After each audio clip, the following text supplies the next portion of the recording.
Chapter 9. Motion and Measurement of Distances. Quick fine focus. Transport in ancient times. Measurement of length. Estimation. Rest and motion. Types of motion. We use different kinds of vehicles to travel and make our life easy. The mode of transportation the select depends largely on the distance we have to cover. For a short distance such as going to market, we prefer using a bicycle or a motorcycle. For a larger distance like going to office or from one town to another, people use a car, a bus or a train, while for traveling to another country people use an aeroplane. People have traveled into space and moon in spacecrafts. All the means of transportation are broadly classified into three groups: land transport, water transport and air transport. Motion and measurement of distances. Land transport. Traveling on land by roads and railways from one place to another is referred to as land transport. Land transport is the most common means of transport. Cars, trucks, buses, lorries, motorcycles, bicycles, etc. are some example of vehicles used to travel on land. Water transport. Traveling through water in rivers, canals, seas and oceans is called water transport. Some vehicles like boats, ships, hovercrafts, steamers etc. move on the surface of water, while some, like submarines, travel under the water. Air transport. Traveling in air in an aeroplane, helicopter or space vehicle is termed as air transport.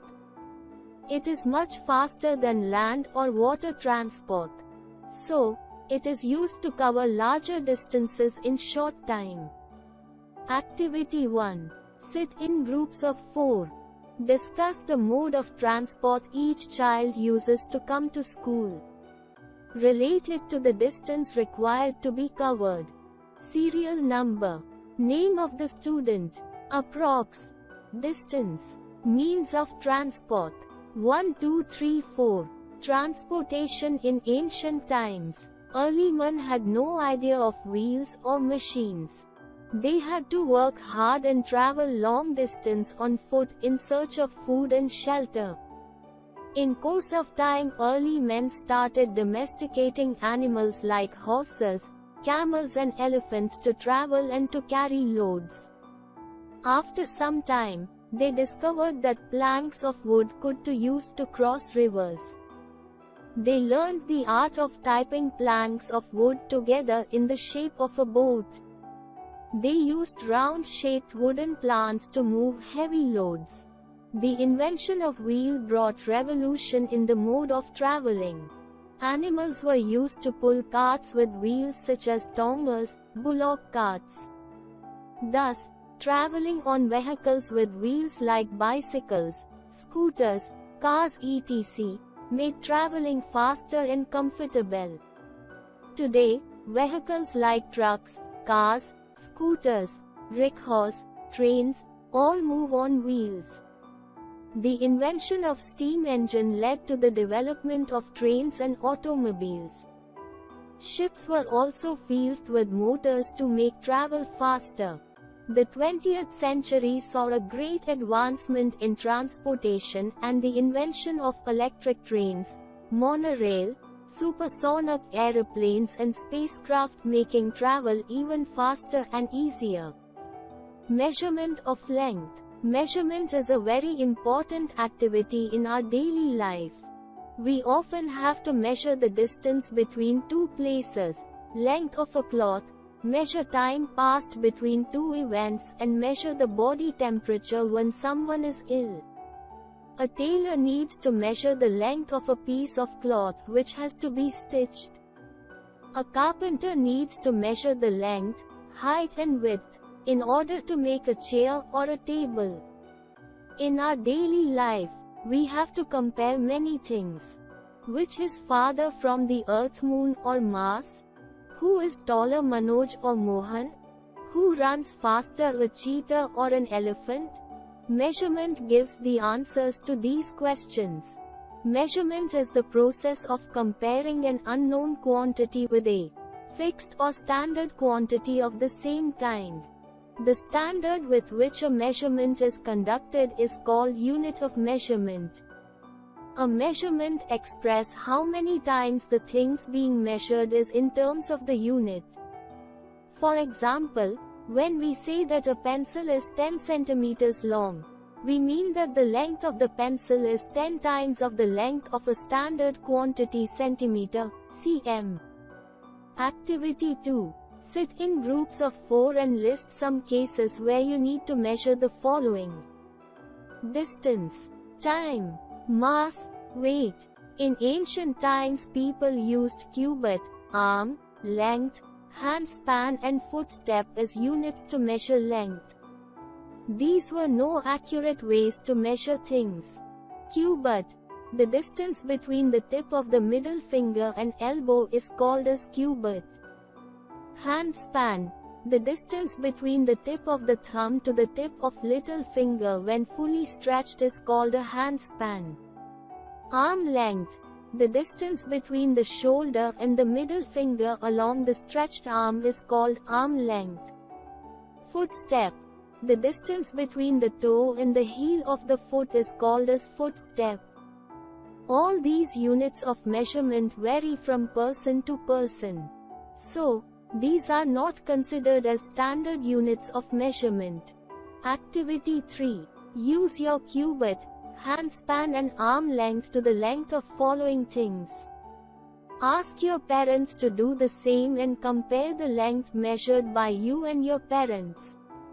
Length of a table in cubit. Length of a table in hand span. Length of a piece of cloth in arm length. Your measurement. Father's or mother's measurement. Did the various measures taken by you and your father, mother vary?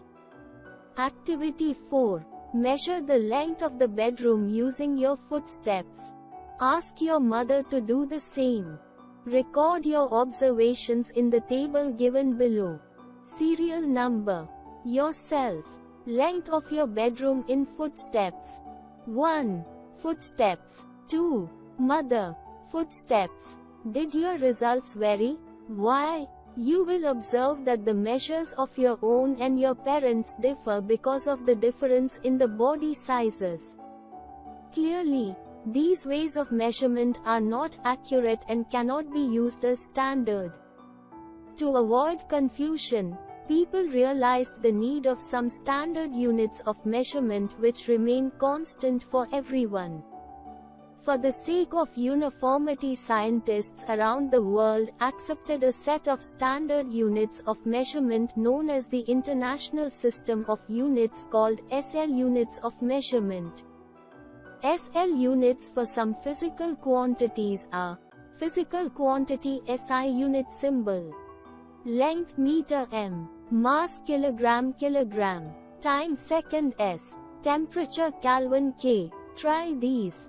Answer these questions in short. 1.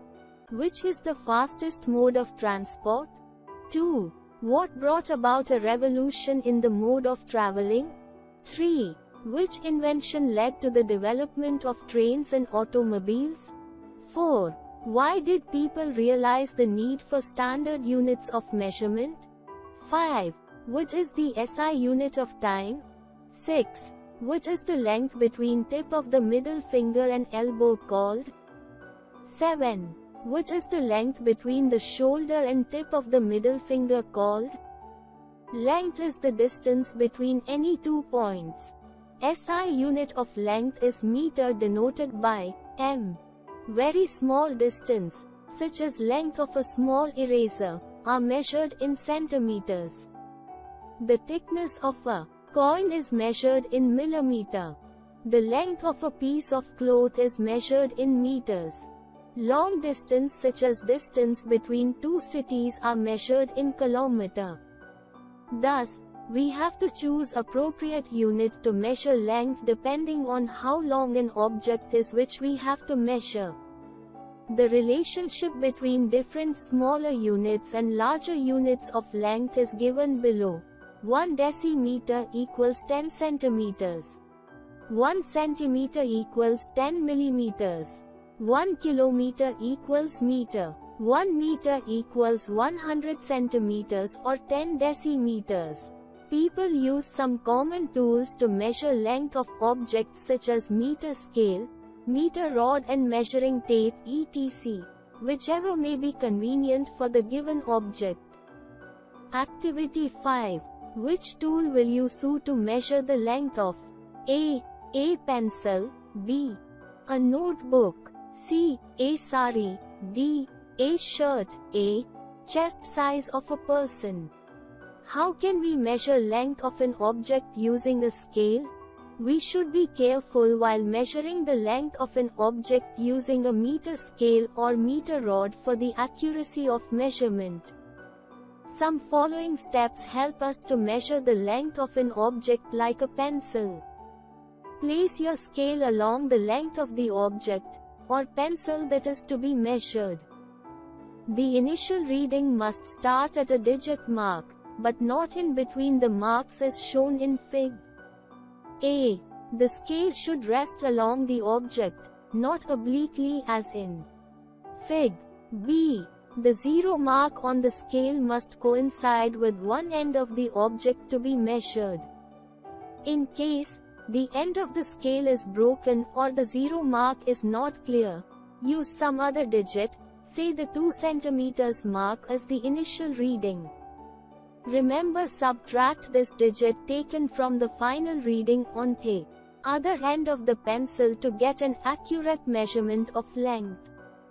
For example, if the initial reading is 2 centimeters and the final reading is 10 centimeters, then the length of the pencil will be 10 centimeters minus 2 centimeters equals 8 centimeters.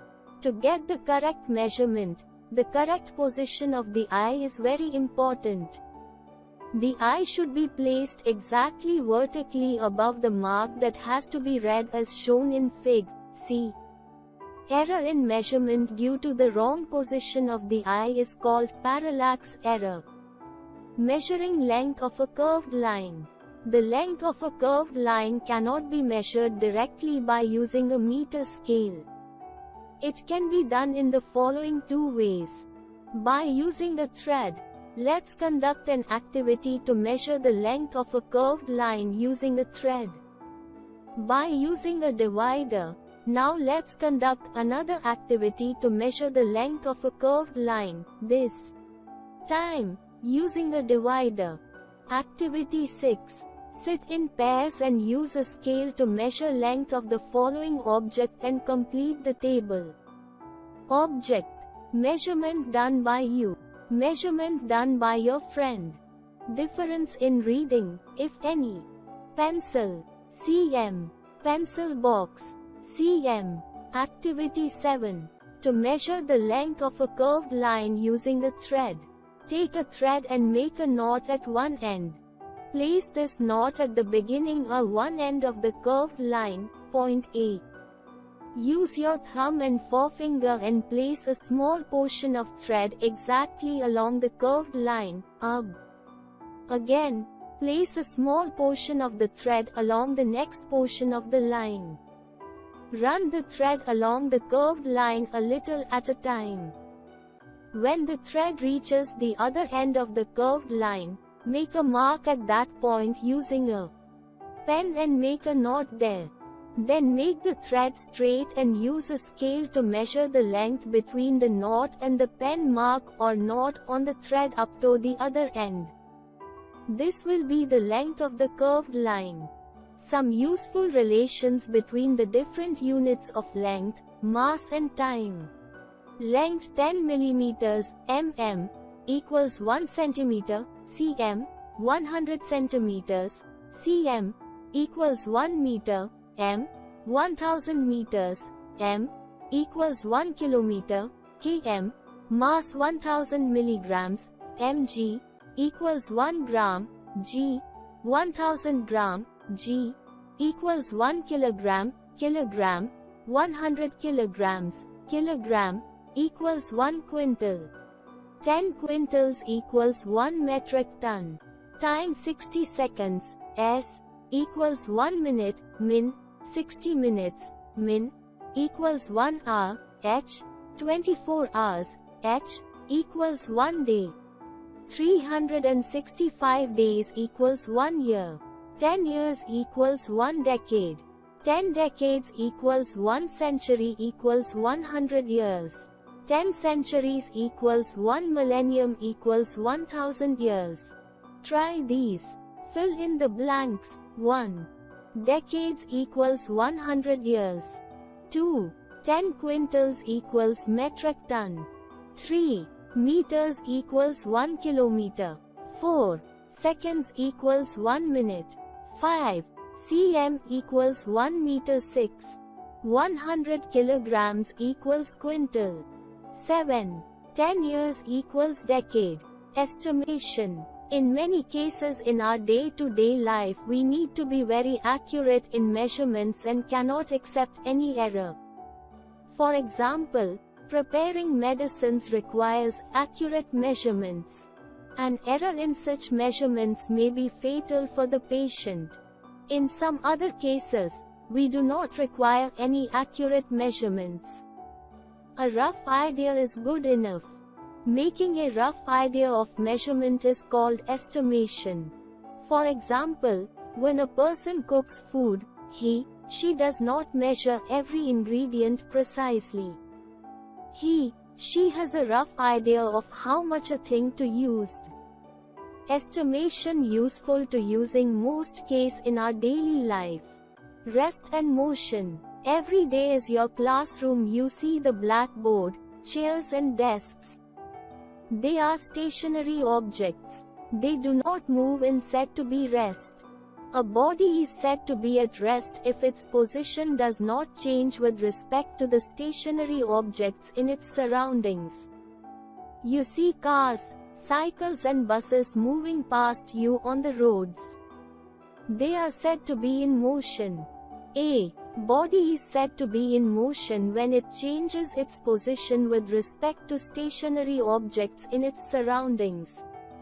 If you are sitting in a moving car, you are also in motion because your position changes with respect to the stationary objects outside the car.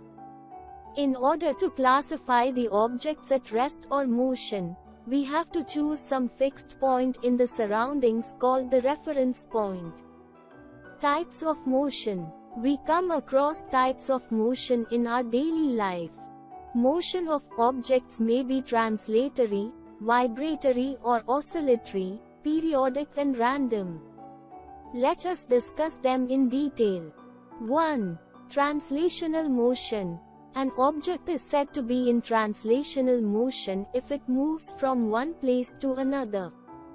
Translational motion can be rectilinear, circular or curvilinear. Rectilinear. An object is said to be in rectilinear motion if it moves along a straight line in the same direction. Some examples of rectilinear motion are: an apple falling from a tree, a battation moving in a parade, the movement of a striker on a carom board, a boy running a 50 meters race, a car moving in a straight line. Circular motion. An object is said to be in circular motion if it moves around a fixed point. For example, spinning of a top is rotational motion. The movement of the earth on its own axis, rotation, and around the sun, revolution. An athlete running on circular track in a stadium. Motion of the hands of a clock. Curvilinear motion. An object is said to be in curvilinear motion if it moves along a curved path. For example, a train moving on a curved track, a car moving along a curved road. 2. Vibratory motion. An object is said to be in oscillatory motion if it moves to and fro about its mean position. Movement of a pendulum is an example of oscillatory motion, while movement of strings of sitar is an example of vibratory motion. Activity 8. Take a string instrument like a guitar or sitar. Pluck one of its strings with your finger. Observe how it vibrates. Vibratory motion of the strings of a sitar. 3. Periodic motion. An object is said to be in periodic motion if it repeats the motion after regular intervals of time. Motion of the Earth around the Sun, rotation of the Earth on its axis, movement of the hands of a clock, the moving needle of a sewing machine, the heartbeat of a normal person are some examples of periodic motion. 4. Random motion. An object is said to be in random motion if it changes its direction in an irregular manner. It is also called non-periodic motion. A bee moving in a garden and flying birds. Football players on the field and walking in the garden. More than one type of motion. An object can exhibit more than one type of motion at a time. For example, a car moving along a straight road exhibits rectilinear motion and its wheels exhibit circular motion. The Earth rotates on its axis as well as revolves around the Sun. While drawing water from well, the bucket moves upwards and the pulley shows circular motion. The needle of a sewing machine shows oscillatory motion and its wheel shows circular motion. Try these. What type of motion do the following exhibit? 1. A boy running a 50 meters flat race. 2. A boy rocking himself on a rocking chair. 3. A bus moving on a straight highway. 4. A group of ants moving in a line. 5. Moving blades of a fan. 6. Hockey players on the field. Quick recap. Early men used non-standard units of length like arm length, hand span, cubit and footsteps to measure length of different objects. Non-standard units vary from person to person. Human beings use different means of transport. Early man traveled on foot. Inventions of the wheel and steam engine brought about great changes in the history of transportation. A body can be at rest or in motion. A body can exhibit different kinds of motion, like translational, rectilinear, circular, curvilinear, random, vibratory or oscillatory, periodic and non-periodic motion. A moving object can show more than one kind of motion at the same time. A set of standard units of measurements called as International System of Units, SL units, are used nowadays. These units remain same at any place on the earth and do not vary from person to person.